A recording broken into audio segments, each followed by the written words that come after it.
Godzilla Kong: The New Empire is directed by Adam Wingard. In the film, Kong encounters more of his species in the Hollow Earth and must unite with Godzilla to stop their tribal leader and a powerful frost-breathing titan from destroying the Earth's surface. Now, this movie is not in my most anticipated list because I wasn't the biggest MonsterVerse fan in this franchise. You know, I'm a big fan of the King Kong movies. Well, the only ones I've seen was the 2005 movie from Peter Jackson. Next year will be its 20th anniversary. Hey, who knows? I might do a review on that movie. Keep an eye out. I might try and do that maybe next year for its 20th anniversary. So keep an eye out for that one. You might find that. As far as the Godzilla one, the only one I've seen is the 1998 or something, 1997 film. One of Ron Emmett directed, which the film is so bad it's good type of movie, which I haven't seen it in a long time, but I like to watch it again to see how bad it is by rewatching it. But as far as the MonsterVerse movies, the only ones I've already seen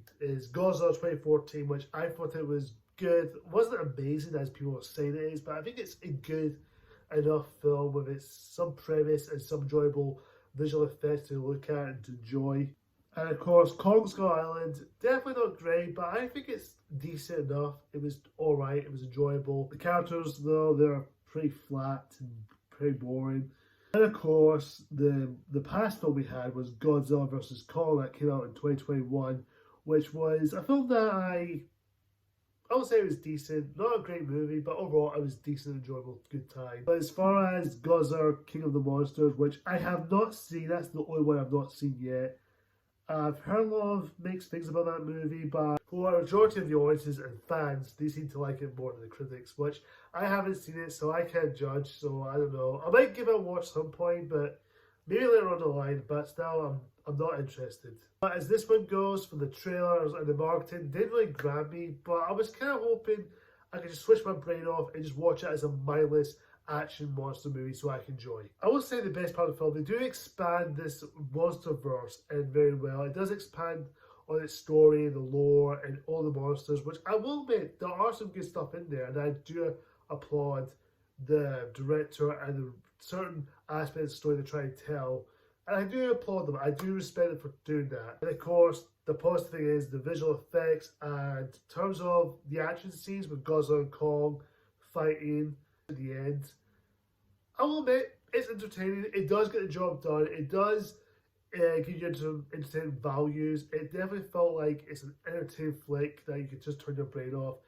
And if that satisfies you guys, because if you enjoy this type of movies, you just want to see Godzilla and Kong just get on each other and just go with the fight, then that's for you guys. You might enjoy this movie. You'll probably have a good time. But I will say the final positive is Rebecca Hall's relationship with Dr. Daughter, who is deaf in real life, which I will admit, that was a nice moment. I do like the relationship they have in the film. I think that's the only bit I like about the characters is them, their relationship. I think that's the best part they're going for. Everything else about the movie is just wasn't great. I wouldn't call it a bad movie, but it's not a good movie either. It's just a very shallow, very mediocre movie. Cool action scenes with cool visual effects and some moments that audience will get out of it, but there's so much left to desire. As far as the human characters go, they're really flat and they're very boring. Rebecca Hall, I will say, she's the only character for her and her daughter, which I do like, and I do think Rebecca Hall does her best here. Tyree Henry and Dan Stevens, they're alright, they're there. Dan Stevens does have the comedic timing, he does have some funny moments here and there, and Tyree Henry does the same as well, but both of them have nothing to do as characters. They're just there just to help out as much, but they're just there just for being there, and don't give enough reasons why they're here for a good reason. But as far as those stuff go, and the human storylines, it's just not that interesting. I just didn't really care for those characters. Minus Rebecca Hall and her daughter, which I will treat myself for that, but that's the only one I'm invested in. But other than that, there's not much to them. They're just bland. They're just there. What's the point in going to that film? It's just really there for the most part. As far as the overall story, it's kind of a bit of a mess. It's just very generic, and it's just very paper thin, it's very weak, it's just nothing much to its surface. But again, I did went in expecting to turn my brain off and watch Godzilla and Kong get it on, which I will admit, when they're on screen, they're good.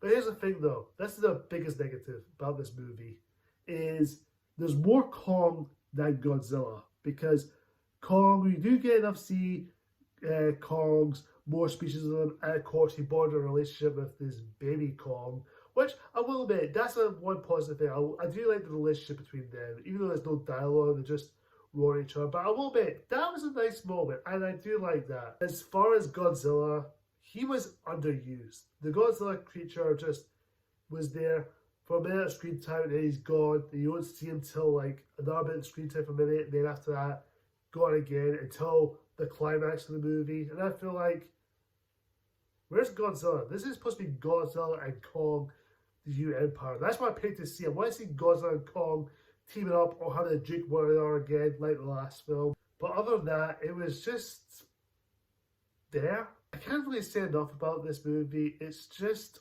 alright. It's entertaining. It's a movie you can watch. It is a movie you can have fun with, and you definitely get some enjoyment. You'll be entertained. It's a 2-hour movie. Just switch your brain off and just enjoy it as a mindless action blockbuster movie. But don't expect too much on this movie. Just go in, expect what you expect, and you will get your money's worth. I'm going to give Godzilla and Kong, the New Empire a C. Not a bad movie, but I would say I do recommend you guys, if you want to see it, go ahead. You might enjoy it, but don't expect too much. Overall, guys, comment down below. Tell me what you think of Godzilla, Kong, New Empire. Do you love it? Do you like it? Or do you think it's alright? Or do you hate it? Whatever the case is, comment down below and tell me what you think. Of course, guys, like, comment, subscribe, hit that icon bell for more future videos like this. Until next time, see ya!